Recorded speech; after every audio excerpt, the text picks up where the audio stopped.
काफ़ी सारे लोगों की सोच है कि अभी हम अपनी ज़िंदगी को अपने ढंग से गुज़ार लेते हैं, अपने तरीके से अपनी ज़िंदगी को व्यतीत कर लेते हैं। जब समय आएगा, जब हमें बुढ़ापा आएगा, तब हम जब मरने की कगार पर होंगे, तो अंत में हम प्रभु यीशु मसीह से माफ़ी माँग लेंगे, तो प्रभु यीशु मसीह हमें माफ़ कर देंगे क्योंकि प्रभु यीशु मसीह बहुत ही सॉफ्ट हार्ट है, वो हमें माफ़ कर देंगे।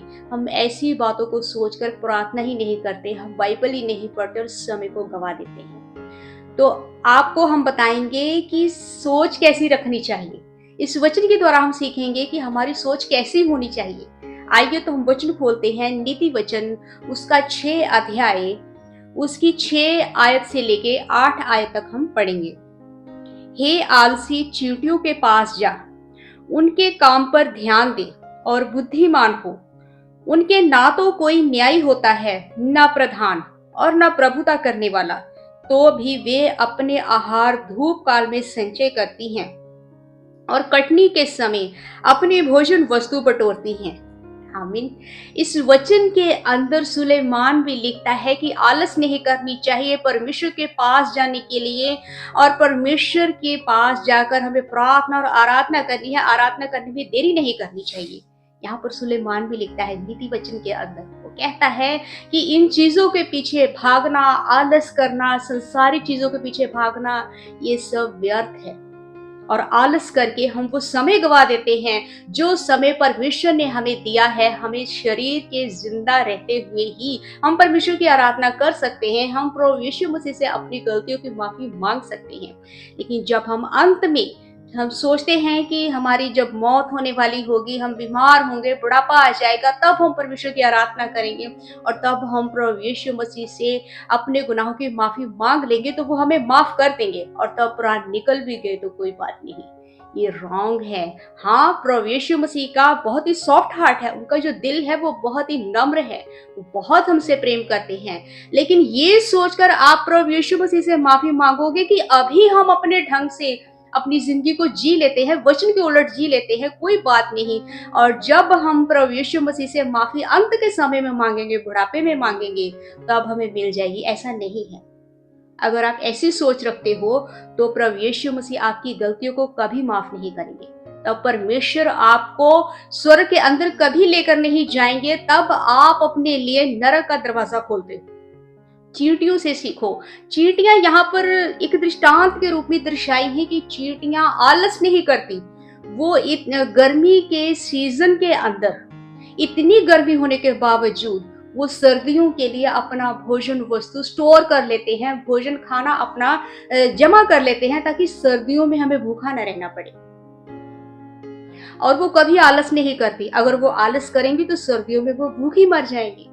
वो आलस नहीं करती, वो फुर्ती से खाने को जमा करते हैं ताकि हम सर्दियों से आराम से खा सकें। क्योंकि सर्दियों में आपने कभी देखा है कि चींटियां बाहर फर्श के ऊपर चल फिर रही हैं?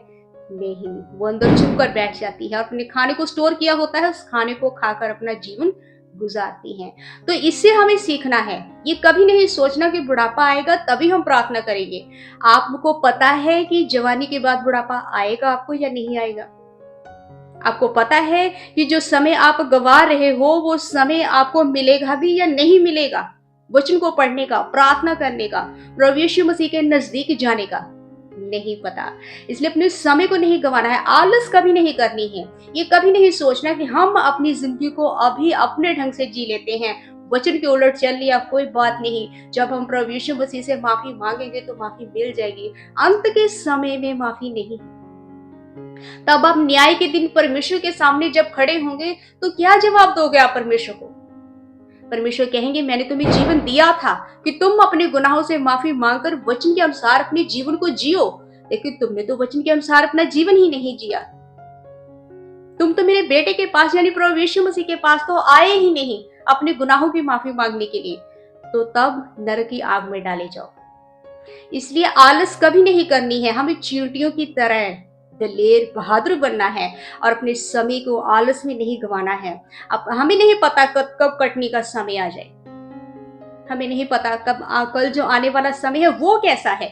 हम नहीं जानते कि आज रात तो हम कह रहे हैं कि कल सुबह प्रार्थना कर लेंगे, कल हम बाइबल पढ़ लेंगे, कल प्रभु यीशु मसीह से अपने गुनाहों की माफ़ी माँग लेंगे। आप जानते हैं कि कल आपने देखना है या नहीं? क्या आप जानते हैं कि प्रभु यीशु मसीह ने आपको कल का जीवन देना है या नहीं? क्योंकि हमारे दिन और रात परमेश्वर के हाथ में है। इसलिए हमें इस बात की आलस नहीं करनी कि बाद में कर लेंगे, बाद में किसी ने नहीं देखा, बाद का समय कोई नहीं जानता, आप भी नहीं जानते कि हमारा बाद का जो समय है वो आएगा भी या नहीं।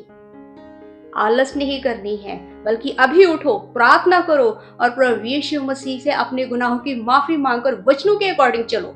वचनों के अकॉर्डिंग चलना बहुत जरूरी है। अपनी आत्मा के अंदर इस बाइबल के वचन को भर लो। जब आपकी आत्मा के अंदर वचन भरा होगा, तभी आप न्याय के दिन परमेश्वर के सामने खड़े हो पाओगे और तभी आप स्वर्ग के राज्य में प्रवेश करने पाओगे। हमें चींटियों की तरह बनना है, आलस नहीं करनी है, फुर्तीले बनना है। चींटियां बहुत फुर्तीली हैं, फुर्ती से अपने खाने को स्टोर करती हैं। वैसे ही हमें भी फुर्ती से वचन को पढ़कर, प्रार्थना करके और वचन को अपनी आत्मा के अंदर भरना है। हमारी आत्मा के अंदर वचन भरा हुआ होना चाहिए, ताकि न्याय के दिन हमें पछताना न पड़े, ताकि प्रभु यीशु मसीह की आमद के समय जो सेकंड कमिंग उनकी होने वाली है, तब हमें पछताना न पड़े कि हमारे पास तो वचन ही नहीं है, हम तो बिना वचन के हैं। बिना वचन के होगे तो नरक की आग में डाले जाओगे। लेकिन स्वर्ग के राज्य में प्रवेश करना है, नरक की तरफ अपना कदम नहीं बढ़ाना है। इसलिए चींटियों से सीखो और वचन को अपनी आत्मा के अंदर भरो। आलस नहीं करनी है। ये नहीं सोचना है कि हम अभी अपनी मर्जी से अपनी जिंदगी जी लेते हैं तो बाद में हम गुनाह से माफी मांग लेंगे। बाद का कोई समय नहीं। जब चलो चली हो जाएगी तो आपको पता भी नहीं चलेगा कब आपके शरीर से प्राण निकल गए। इसलिए इस बात का इंतजार मत करो कि बाद का समय जब आएगा तब तो प्रार्थना करेंगे। नहीं, अभी उठो और प्रार्थना करो, वचन पढ़ो और वचन के अनुसार अपने जीवन को चलाओ। तभी आप प्रभु यीशु मसीह की आमद के लिए तैयार हो पाओगे। तभी आप न्याय के लिए परमेश्वर के सामने खड़े रह पाओगे और तभी परमेश्वर आपको अपने साथ स्वर्ग के राज्य में रहने देंगे। इन बातों का ध्यान रखो। इन वचनों के द्वारा आप सबको बहुतायत से आशीष और बरकत मिले। आमीन। God bless you.